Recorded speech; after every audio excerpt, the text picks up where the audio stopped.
Hi guys, welcome to another video. This time we're going to do something a little bit different, which is a review of a watch. But this isn't just any watch, this is one of my favourite watches I've ever owned, and I do have a little bit of a collection with much more expensive watches like Tag Heuers and Rolexes and just a few other watches. I mean, it's not too big or expensive, but it's quite extensive at that. If you're into watches, you visited Arsnat's watches, which I definitely suggest you do, then you've probably heard of it. It's the Seiko Alpinist, or in other words, the SARB017. This watch is only available officially in Japan, but it's very easy to pick up on eBay, Amazon, or another site that would allow you to ship from Japan. The price of the watch at the moment seems to be about £300 looking from eBay, but when I bought it, it was a little bit cheaper than that. Make sure you're getting this watch from sort of a well-known seller or someone that you've got some kind of reference from, because you never know what people could be trying to do, especially with a watch that comes from that far away. And also the shipping can take a while because of that. It may sound like quite a lot of money, but this is an absolute bargain for what you get in this watch.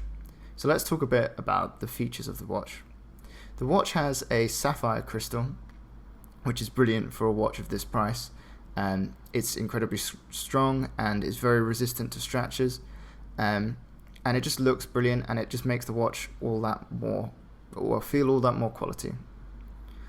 The dial is a lovely green sunburst dial, so when the light hits it, which I'll endeavour to demonstrate, but that could be a little hard to do without the sun in the right place, it just looks brilliant. I suggest you go on our watches, search Alpinist, and you'll be able to find some really good pictures of that. I'll maybe try and add one in.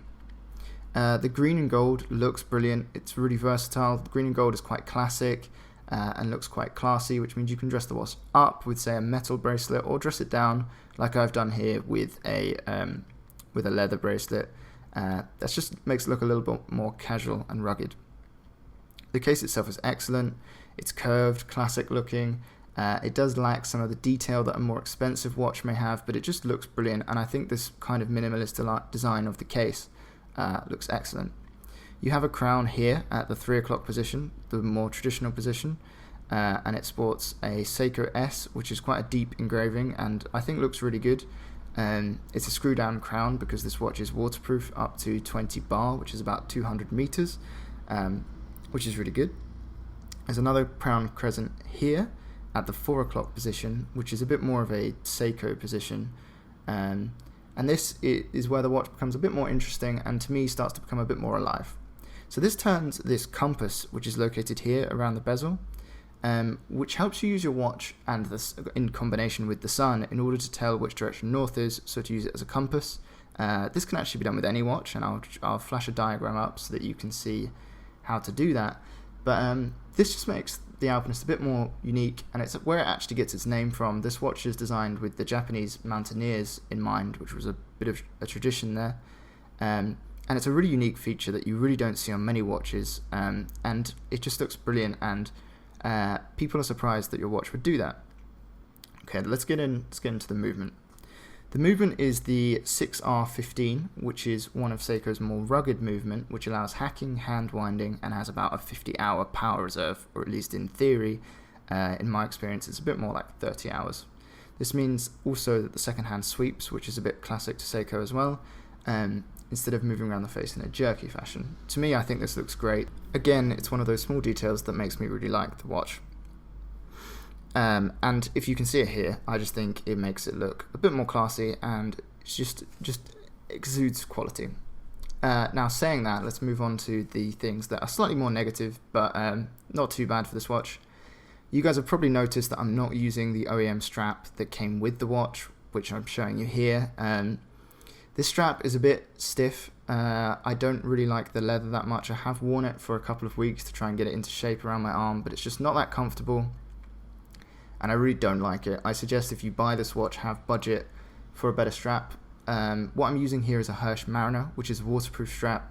It's excellent, and I would definitely suggest getting a Hirsch strap personally. The watch has 20mm lugs, so it's really easy to find spare straps or extra straps, and it's nice to have a plethora of straps so that you can change them around. So this is not really too much of an issue, but I feel like this is where Seiko has got their cost savings, which is fine with me. I'd rather them cut costs on something I can replace than the watch itself. The only other real negative that I've come across is when the watch is when it's winding itself, when the mechanism's spinning, because it's automatic, obviously, you can sometimes hear / feel like a slight rattling, and I've done a bit of research to this online, and apparently it's endemic of the 6R15 mechanism, but after a while it's not that noticeable, and to be honest it's a bit of a non-issue. I'm just being finicky to try and find issues with this watch, which I do really love. So in summary, it's got a classic look, incredibly high build quality. I mean, I've been wearing this for months on end daily, and this is the condition it's in. You can see it here. I think this is an excellent watch, and to anyone thinking about buying it, I'd say just go out and do it, especially as we're not sure how long this watch will remain on sale. It's quite an oldish model now, and obviously Seiko did just replace their amazing cocktail time, so hopefully this won't be going too soon, but you never know. The dial itself looks excellent, and I really just love it. It sits on my shelf, in my collection next to a Rolex, and it just it holds up to that, in my opinion. And sometimes when you're wearing it can even stand out a bit more, because you don't see many alpinists in person as much as you do see them on watch forums. And if another watch person sees this watch, they know you're really into watches, because this is just one of the best ones out there, the best value to me out there. So hurry up already and go and buy it. Thank you guys for watching. Please like and subscribe.